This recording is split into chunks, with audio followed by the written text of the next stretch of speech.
The recipe. Long time no see. Oops, careful the grease.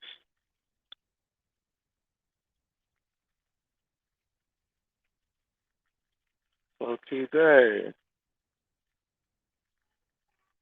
outside, got coconut oil, a little bit of paprika, pepper, and adobo. It's a good multi-purpose seasoning. Very good multi-purpose seasoning. I'm just making some tenders. That's pretty much it, like grilled tenders. Now, I been taking a break because of my health. Not because of my physical health. I mean a little bit. I've been feeling a little sluggish lately, but also mental health. Me and the lady have been on edge a bit, both of us. We're actually at a very good point now, and I thought I'd take this opportunity to just do a quick video while I'm cooking, making lunch for me and my little baby, because there's some insightful stuff that I came upon, you know, with our discussions over the past week or two.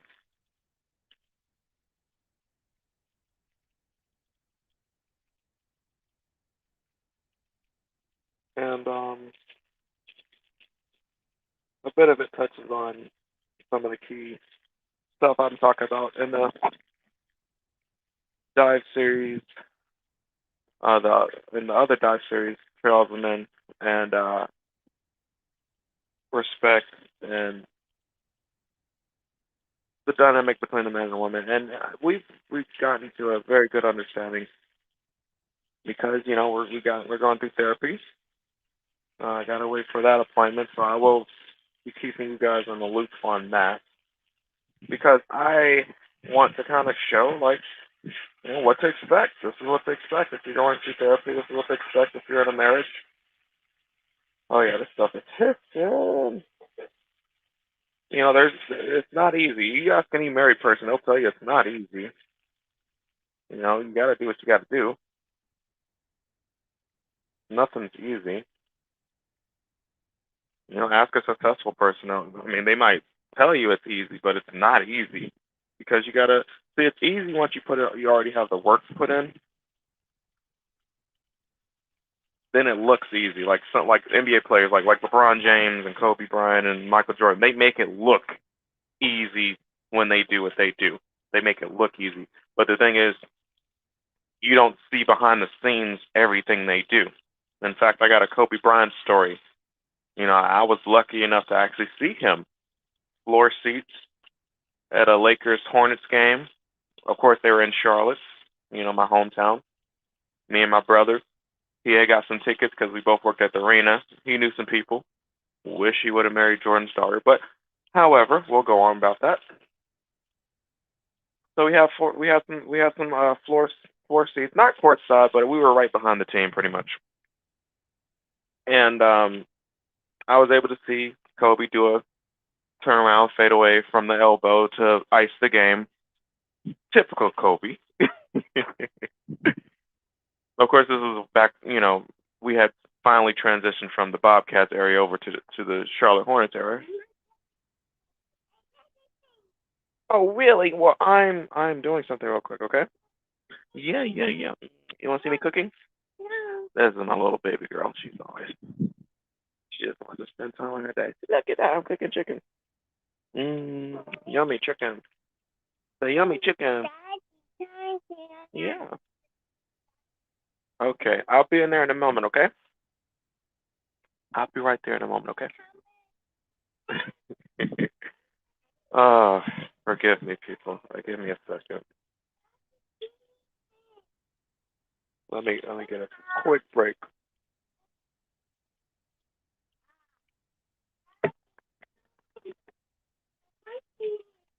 Okay, okay, okay. Money, money. I gotta go cook. I'm cooking. Okay, cool. There you go. All right. Yeah, see, when you got children, yeah, I still understand. But I was lucky enough to actually see Kobe play in the flesh. Oh, Jesus. And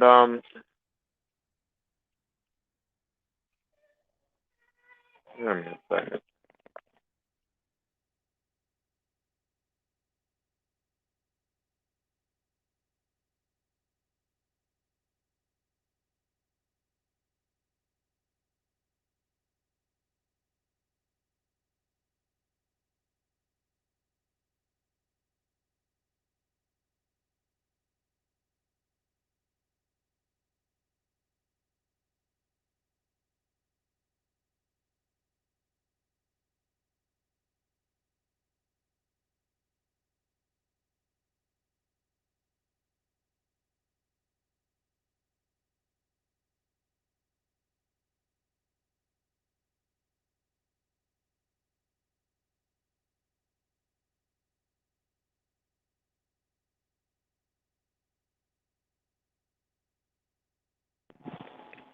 All right, back to it. So I was lucky enough to see Kobe play, and my brother, he was telling me like whenever Kobe came to the arena, he would be like when people say like first one there, last one to leave. No, he would literally be at that. Like my brother would be there like late nights, early mornings, and stuff like that. And there's Kobe. Like whenever the Lakers were in town, there's Kobe on the actual regulation court doing what he's doing. Out there by himself. Nobody, nothing. Just out there by himself. And he actually told me a story. One day, um, Kobe was out there, doing what he was doing normally, and he actually came up to one of the guys, my brother was working with. He was like, "Hey, there's something wrong. That rim over there is off a little bit." And my brother was telling him how dude was telling him like, "No, we always set it to regulation and we measure the heights and all that other stuff." And Kobe was like, "Nah, the rim's off a little bit." So sure enough, somebody went over there to measure the rim, and it was off by like a few centimeters or inches or some crap like that, like very minuscule. And they were like, "Oh, okay, we're gonna go ahead and fix that. Thanks for letting us know." Like this man had perfected his craft so much, he knew when the goal was off by the slightest bit. And shout out to him. Rest in peace to him and his daughter.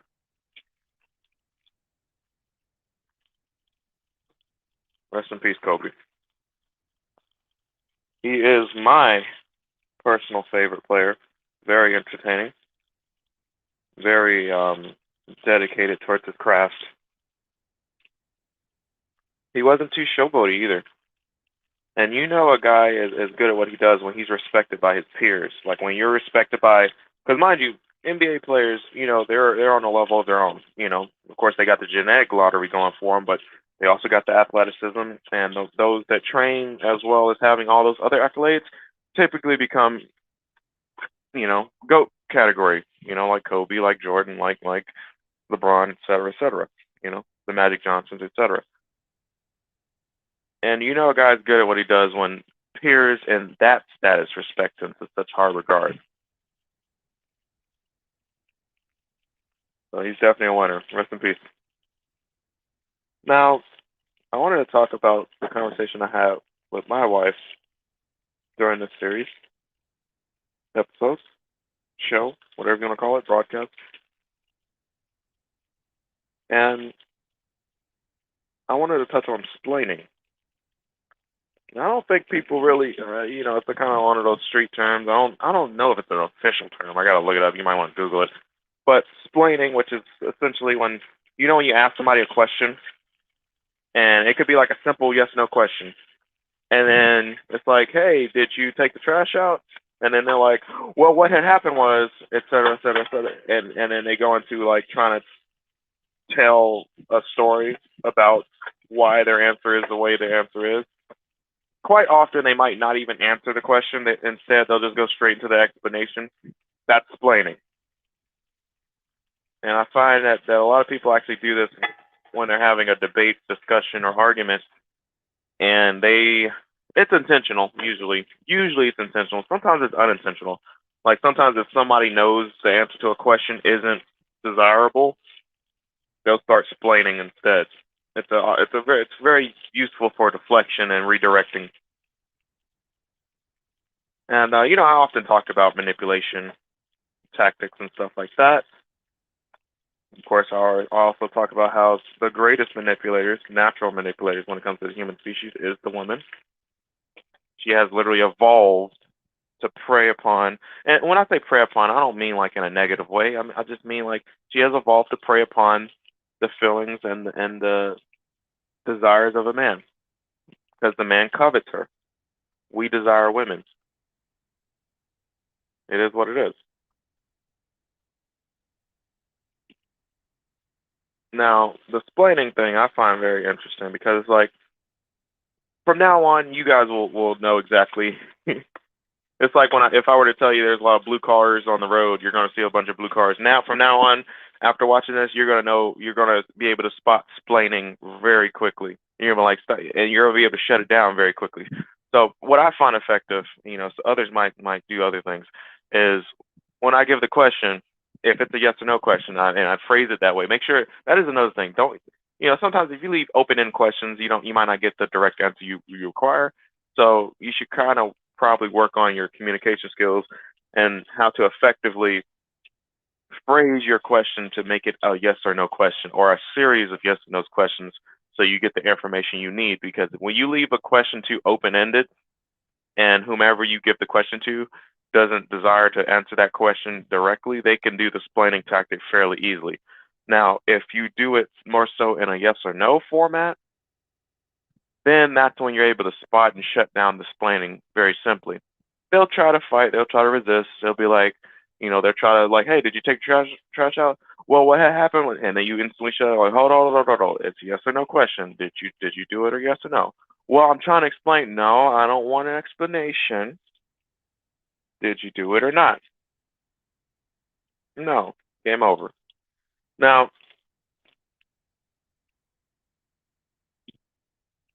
of course, you got to learn more effective ways of dealing with deflection. But I thought this one was pretty important. I just wanted to put it. I don't know if this is a term or not. Splaining. You hear people say stop splaining, that kind of thing.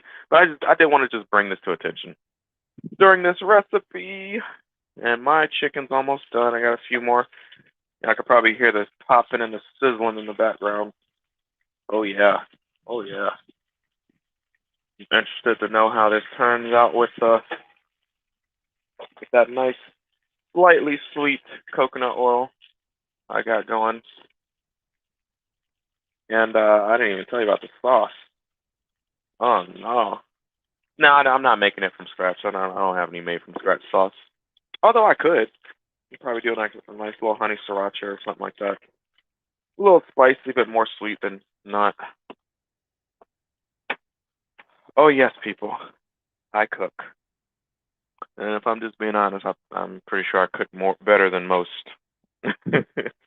Because most women today don't cook like that anyway, so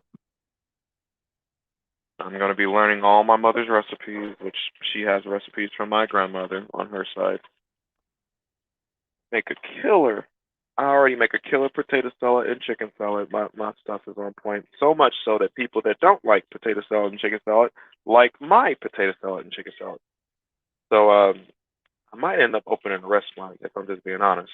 I'm just gonna mark that here for reference so I can come back to it.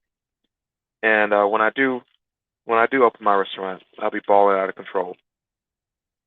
I'll be balling out of control.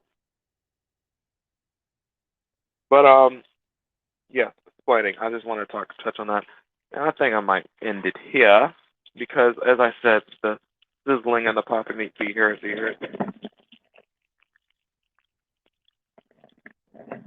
Mm. It smells as good as it sounds. Trust me. Thank you. Thank you for listening to this.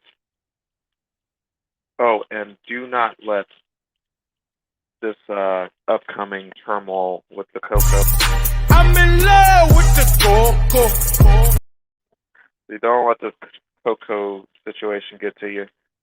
Um, to be honest, if I'm just being honest, I am aware that there are some people that actually took advantage of this downtime to reassess their lives and their careers. And I hope the people, if you're watching this, I hope you were one of those people. So do what you got to do. Understand the importance of creating value. And while you're out there doing your thing, just remember, you know, to dominate, sometimes you got to be a little ruthless. Okay? So till next time, this is the recipe. Remember, splaining.